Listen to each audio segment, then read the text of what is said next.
আমি এখন বলছি কারো শুরু করছে আচ্ছা মান্না ভাই খুব প্রশংসা শুরু করে দিয়েছে, বিপিনুরের কাছেও হাসপাতালে তারা গিয়েছে। হ্যাঁ গেছে, সেই তো বলছি।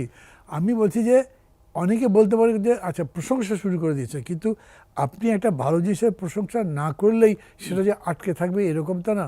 আপনার ব্যবহার যদি ভালো হয়, আমি বলি বা না বলি, শান্ত এটা বুঝবেন, এটা উনিও বুঝবেন, না বোঝার কি আছে, আপনার সাথে মিশটাই তো বুঝবেন। এইখানে ওই জিনিসটা আমাদের বুঝতে হবে, ছাত্ররা কি চায়। কোনো ক্রমেই 13,000 ছাত্রছাত্রী বা শিক্ষার্থী শিবির করে না। এদের যদি প্যানেল ভোট দেখেন, আমরা যেটা দেখতাম, সেই প্যানেল ভোট কত হতে পারে আমি কারেক্টলি বলতে পারবো না, ধরেন 3, 4, 5 হলো, 6 হলো, তো অর্ধেকের বেশি ভোট তো ফ্লোটিং বা যেটা মার্জিনাল বলি আমরা, সেই মার্জিনালদের চিন্তাটাকে আপনার বুঝতে হবে। এই প্রথম আমি দেখলাম ঢাকা বিশ্ববিদ্যালয়ের স্বতন্ত্র প্রার্থী দাঁড়ায়, ভিপিতে দাঁড়ায়। আমাদের সময় হলে একটা সদস্য স্বতন্ত্র দাঁড়াতে পারতো না, কে ভোট দেবে ওকে? স্বতন্ত্র আবার প্রার্থী কি ডাকসুর মধ্যে, কত বড় দায়িত্ব। স্বতন্ত্র তার কোনো দল নেই, কোনো কমিটমেন্ট নাই, সে হতে পারে, কিন্তু দাঁড়াচ্ছে এবং মনে করছে আমি একটা সেলিব্রিটি, আমার এত ফলোয়ার আছে, আমার ফ্যান পেজ এত, ইত্যাদি ইত্যাদি, এগুলো তাদের কাছে মানে বিবেচ্য বিষয়। আমরা যে আইটি জেনারেশন এখন দেখছি, এইটা আমরা আমাদের সময় দেখি নাই। এই জন্য আমি মনে করি অনেক কিছুই নতুন করে ভাববার আছে। এই যেগুলোর কথা বললেন সেগুলো তো তারা ডাকসু নির্বাচনে তাদের বিজয়ের পরে করেনি, আগে থেকেই শুরু করেছে, আগে থেকেই করছে। হ্যাঁ, কিন্তু এতে তারা যে চাঙ্গা হবে সেটা বুঝতে তার এটা শিশুও বোঝে। হ্যাঁ সঠিক। যেভাবেই হোক শিবিরের বিজয় যে বেশ বড় অংশে জামাতের বিজয়, এটা না বোঝার কি আছে। তাদের রাজনৈতিক দর্শন বা ইত্যাদিতে এগুলো তো একই, সেইটা হবে। কিন্তু তারপর আমি একটা কথা বলি, আমি দেখছি যে জামাত কিংবা শিবির, একই অর্থে বলছি আমি, এরা অনেক কুল, অনেক ক্যালকুলেটিভ।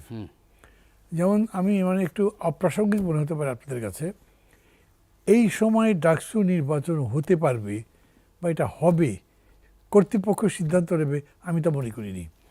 বিকজ মাত্র 5 মাস পরে জাতীয় সংসদের নির্বাচন হবে, তার আগে এইখানকার নির্বাচনটা রিস্কি বিষয় হয়ে যেতে পারে। কেন রিস্ক নিতে যাব? কিন্তু অভিযোগ উঠেছে না যে ঢাকা বিশ্ববিদ্যালয়ের প্রশাসন পরিপূর্ণভাবেই জামাত নিয়ন্ত্রিত। ভাইস চ্যান্সেলর যিনি, তার নাকি ট্র্যাক রেকর্ড আছে ইসলামী শিবিরের সাথে যুক্ত থাকা বা দায়িত্বে থাকা।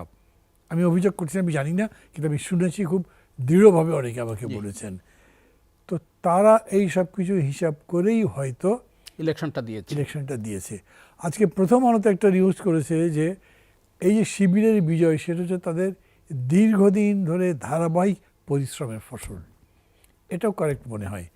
সবাই অভিযোগ করছে না যে গুপ্ত রাজনীতি ব্যান করছে, মামলাও তো করলো একটা, কিন্তু ওরা গুপ্ত রাজনীতি করেছে কোন অর্থে? গুপ্তভাবে চুরি ডাকাতি করে নাই, বা ধরেন যে একটা অন্যের পক্ষে গুপ্ত কোনো কাজ করার জন্য করে নাই। তারা যেটা করেছে, তারা মনে করেছে যে তাদের নিজেদেরকে বাঁচাতে হবে এবং দলটা চালাতে হবে।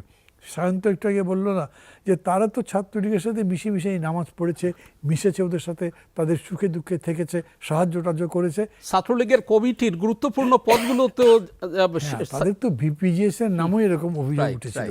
ওগুলো বিস্তারের মধ্যে আমি যাচ্ছি না, বিকজ ফলাফল হয়ে গেছে। ছাত্রদের রায়ের বিরুদ্ধে কোনো কথা আমি বলতে চাচ্ছি না। আমার রাজনৈতিকভাবে যে পার্থক্য আছে সেটা আমি বলবই, সেটা আমি বলছি যেখানে যেখানে মনে করছি দরকার। আমি বলছি যে এর ফল দাঁড়ালো যে ওরা ওদের মানে নিজেদের কাজটা গুছিয়ে করতে পেরেছে এবং সেটার ফসল পেয়েছে। আপনি প্রশ্নটা করেছেন যে আবার আরেকটু বলেন। সেটা হয়েছে জামাতের তো একটা ভিত শক্ত হয়েছে এবং তারা দাবিতে আরো বেশি সোচ্চার হবে। এই যে সিস্টেমটা বলছে, আমার কাছে বলছে যে এরা সব হিসাব করেই করেছে। এবং আপনি যদি চেইনটা দেখেন, কত কুইক সাকসেশনে ঢাকা, দেন জাহাঙ্গীরনগর, দেন রাজশাহী, দেন চট্টগ্রাম, 4টা ইউনিভার্সিটিতে যদি যেতে এবং এইভাবে যে সিদ্ধান্ত হয়েছে, আপনার তাকে নিশ্চয়ই ধন্যবাদ দিতে হবে। প্রকাশ্যে আলাদার, আমি টক শোতে আসছি তাই বলছি, নাহলে মনে মনে তো আবার চিন্তা করতে হবে যে ওরা কিন্তু খুবই কুল, আমার তার চাইতে কুল হতে হবে। তারা খুবই ক্যালকুলেটিভ, আমার তার চাইতে ভালো করে হিসাব করতে পারতে হবে, আমি কিভাবে তাদেরকে মোকাবেলা করবো। সেখানে খালি রাজাকারের বাচ্চা ওই কইটা কোনো লাভ হবে না। বিকজ এখন যাদেরকে রাজাকার বলছেন তাদের বয়স কত, 20-22, তারা রাজাকার হবে কীরকম করে? আমি যখন ডাকসুর বিপি ছিলাম তখন কুমিল্লা ভিক্টোরিয়া কলেজের একটা পরিচিত সবাই গেছি আমার সংগঠনের পক্ষে। সেখানে ইসলামী ছাত্র শিবিরের প্যানেল দিয়েছে, তাদের বিরুদ্ধে আমি বক্তৃতা করেছিলাম, এরাই স্বাধীনতার বিরুদ্ধে, রাজাকার ইত্যাদি। তখনকার কম বয়সের অভিজ্ঞতা। আমি ফিরে এসেছি ওই বক্তৃতা করবার পরে, আমাকে অনেকেই জানিয়েছে আপনার এই অংশটা ছাত্ররা পছন্দ করি। তখন আমি খুবই ছাত্রপ্রিয় একজন নেতা, আমার বক্তৃতাও সবাই শুনতে আসে, কিন্তু এইটা একদম ওপেনলি বলেছে ওরা কি করে রাজাকার হবে, তাদের বয়স কত ছিল। এটা আবার ওদের যারা প্রার্থী তাদের সবাই বলে বলে বেরিয়েছে। তো এই যে ধরেন উচ্ছ্বাস তাদের মধ্যে নিশ্চয় হয়েছে, আবেগও নিশ্চয় হয়েছে, কিন্তু তাদের প্রকাশটা তো নেকেড হবে না। তারা বরঞ্চ এইখানে আরও হিসাব করে আরও অন্য কোনোভাবে আপনাকে মেবি বিলো দ্য বেল্টও হিট করতে পারে। তাদেরকে খুব আমি ডিসেন্ট পিপুল, তারা কোনো কনস্পিরেসি করে না, কোনো ধান্দা নেই, এগুলো বলছি না, কিন্তু অন্য অ্যাট্রিবিউট দিচ্ছি না। আমি বলছি তারা তাদের গেম মেকিংয়ে কুল, সাকসেসফুল, এবং আগামী দিনেও সেরকম করে করবে। বিরাট উচ্ছ্বাস আবেগ দিয়ে বলতে দেখবেন না। আপনি যদি অবশ্যই আমি নিয়ে আসতে পারতাম, কিন্তু তারা নীরবে আপনার পর্যন্ত পৌঁছে গেছে না, সেটা তো করেছে। আমি বলছি যে ওরা যেটা করেছে এর মধ্যে ধরেন বিতর্কটা হচ্ছে যে আপনারা জুলাই সনদ তৈরি করেছেন সংস্কার নিয়ে যা যা হয়েছে, কিন্তু এগুলো যে বাস্তবায়িত হবে তার গ্যারান্টি কি? সেইখানে তারা যে প্রপোজালগুলো দিয়েছে অ্যাপারেন্টলি মনে হচ্ছে সংস্কার ভালো কিছু করার জন্য করছে, কিন্তু যে কেউ এখান থেকে মনে করতে পারে এই প্রপোজালে তো শেষ পর্যন্ত আর্মিকে আরও বেশি পাওয়ারফুল করাচ্ছে, শেষ পর্যন্ত এক ব্যক্তির স্বেচ্ছাচারী ক্ষমতা ওই একটা প্রস্তাব আছে না, রাষ্ট্রপতি সাংবিধানিক আদেশ জারি করতে পারবেন। রাষ্ট্রপতি আবার সাংবিধানিক আদেশ কি? রাষ্ট্রপতির আদেশ তো একটা আছে, সেটা যত কম জারি হয় ততই ভালো। আমরা চাইবো পার্লামেন্টের মধ্যে বা গণতান্ত্রিক পদ্ধতিতে হোক। তো ওই জায়গাগুলো বলছি তারা খুব হিসাব করেই ওটা থেকে তারা ওই রকম আবেগ দেখাবে না। আপনি হয়তো ধরতেও পারবেন না, কিন্তু তারা তাদের কাজ করতে থাকবে। যদি কেউ তাদের সাথে রাজনৈতিকভাবে লড়াই করতে চান, তাদেরকে রাজনৈতিকভাবেই লড়াইটা মোকাবেলা করতে হবে। এটা সংশয় প্রকাশ না করা ভালো, যদিও সময় বেশি নেই। 14 তারিখে আবার বৈঠক হবে। হ্যাঁ, 13 তারিখের মধ্যে আপনাদের কাছে মনে হয়, জি, মানে এটা রিভাইজড কপি, কারেক্টেড কপি হবে, এবং তারা এরকম করে বলছে যে এইখানে যেটা যাবে সেটা অঙ্গীকার বলেই ধরে নেওয়া হবে, মানে সব দলগুলো এটা অ্যাগ্রি করছে মনে করা হবে। কিন্তু খুবই মৌলিক যে বিষয়টা অ্যাগ্রি করা যায়নি বা হয়নি সেটা হচ্ছে যে এটার মানে বাস্তবায়নের পদ্ধতি কি হবে। ওই কমিশন যে সাংবিধানিক বিশেষজ্ঞ আছে তাদের সাথে কথা বলেছে, তারা প্রথম তো প্রস্তাব করেছিল যে এই সনদের মধ্যে যা যা লেখা থাকবে সেটার সংবিধানের বিধানের চাইতেও বেশি শক্তিশালী হবে, সেটা নিয়ে তো আলোচনা, মামলার কোনো রায়ে এটা দিয়ে সাসপেন্ড করা যাবে না। এখন তারা ওইটাকে আর একটু সফট করেছেন, করে এরকম করে বলতে চাইছেন যে মানে যারা যারা এইটাতে সই করবে তারা এই ব্যাপারে কোর্টে কোনো মামলা করতে পারবে না, বা তারা এইটাকে কোনো আচরণ ইত্যাদির মধ্যে দিয়ে এটার অধস্তন করতে পারবে না। মানে সেই ক্ষেত্রেও জুলাই সনদে যা আছে সেটারই একটা সুপ্রিমেসি থাকবে। কিন্তু এইখানে আবার কনস্টিটিউশনাল এক্সপার্টরা বিভিন্ন মত দিচ্ছেন, সেটা বলেছেন এই আলোচনাটাই চলবে। আমি আমার কথা বলি, এইখানে হয়তো আসলে ঐক্যমত হবে না। ধারণাটা এরকম করা উচিত নয় যে সমস্ত ব্যাপারে সব কটা রাজনৈতিক দল একমত হয়ে যাবে, এরকম কখনোই হতে পারে না। যতদূর হয়েছে ততদূর পর্যন্ত আমরা এসআরও দিয়ে বা সরকারি আদেশ দিয়ে কারেকশন করতে পারি। আর যেটা হতে পারছি না সেটার ব্যাপারটা কি করা হবে, আমি ধারণা করছি এরকম হবে, কিন্তু এটা একদম আমার ধারণা যে শেষ পর্যন্ত ঐকমত্য কমিশন তাদের সুপারিশ, তারা তো সিদ্ধান্ত দিতে পারে, সুপারিশটা গভর্নমেন্টের কাছে এটাই দেবে যাতে এখানে যে সনদ গ্রহণ করা হলো that prevails over any other, কি বলবো, ল বলি বিধান বলি তার উপরে।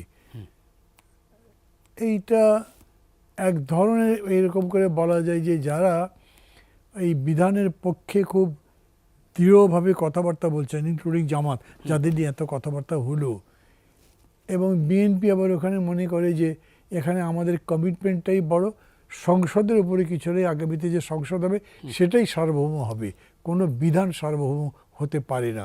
সেখানে মানে এখন পর্যন্ত ঐক্যের জায়গায় দেখা যাচ্ছে না, কিন্তু মানতে তো হবে, নির্বাচন তো হতে হবে। বিএনপির সম্পর্কে আমি এখানে একটা কথা বলি, যেটার উপরে আমি ভরসা করছি, তা হলো যে বেশি করে নির্বাচন বিএনপি চায়, কারণ বিএনপি মনে করে ইনস্পাইট অফ এভরিথিং ভোট হলে তারা জিতবে। আর ভোট হয়ে যখন জিতবে, সংসদটা গঠিত হবে, সেই সংসদ যে কথা বলবে তার উপর দিয়ে কথা বলে কেউ পারবে না। তখনও তো আদালত থাকবে, তার কাছে যাওয়া যাবে। যে জন্যে বিএনপি এইখানে অনেক বেশি অ্যাকোমোডেটিভ হতে পারে এবং সেইভাবেই যাত্রাটা সামনে চলতে পারে। আপনি বিএনপির কথা বলছেন, সালাউদ্দিন আহমেদ স্পষ্ট একটা কথা বলছেন যে ফ্যাসিবাদ মুক্ত হলেও গণতন্ত্রের জন্য সব দল এখনো একমত হতে পারেনি। ফেব্রুয়ারির নির্বাচন আয়োজনে এটাই বড় চ্যালেঞ্জ। আপনি কি মনে করেন? না, এটা চ্যালেঞ্জ তো বটে, সেই জন্যই তো আমি এতগুলো কথা বলছি। একমত তো হতে পারেনি, কিন্তু তারপরে এরকম আছে না, বিএনপি অনেকগুলো ব্যাপারে দ্বিমত পোষণ করেছে। কিন্তু দেখেন, দ্বিমত একটা হতে পারে এই অপোজিট, আমি মানছি না। নোট অফ ডিসেন্ট দিচ্ছে তারা। সেটাই তো বলছি, দ্বিমত দিচ্ছে, মানে নোট অফ ডিসেন্ট দিচ্ছে। একটা হতে পারে এই নোট অফ ডিসেন্ট মানে আমি বিরোধিতা করছি, আর একটা হতে পারে আমি এটা সমর্থন করছি না, কিন্তু আপনি এগিয়ে যান, আমি এটাতে দ্বিমত করলাম, লিখে রাখেন। তার মানে সে পরবর্তীতেও এটা অপোজ করতে পারবে। ওইটাকে আমি বলছি একটা সেন্স অফ অ্যাকোমোডেশন, একটা সিমটম বা প্রুফ অফ অ্যাকোমোডেশন। আমি মনে করি যে বিএনপি এই অ্যাকোমোডেশন আরও বাড়াবার চেষ্টা করবে। জামাত করবে কি না, জামাতের স্টেক কিন্তু বিএনপির সমান না। জামাত জানে যে তারা অপোজিশন হিসেবে নিজেদেরকে এস্টাবলিশ করতে হবে, সেটা অলরেডি তারা অনেকখানি করেছে। ডাকসু জেতার পরে আরও হয়েছে, এবং তারা মনে করছে গণতান্ত্রিক ধারাটা যদি চলতে থাকে তাহলে তারাই প্রিভেল করবে, না থাকলে তো তারা প্রিভেল করবে না। এইখানে দেখেন দুটো ইন্টারেস্ট এক হবে, একজন ক্ষমতা পাবে বলে, আরেকজন ক্ষমতার সাথে সবচেয়ে বড় প্রতিদ্বন্দ্বী হিসেবে নিজেদেরকে এস্টাবলিশ করতে পারবে বলে একটা কম্প্রোমাইজ হবে। বড় ধরনের মানে প্রলয় টাইপের কিছু ঘটবে আবার মনে হয় না। আমার কাছে পুলিশকে ঠিক করা সবচেয়ে বড় চ্যালেঞ্জ।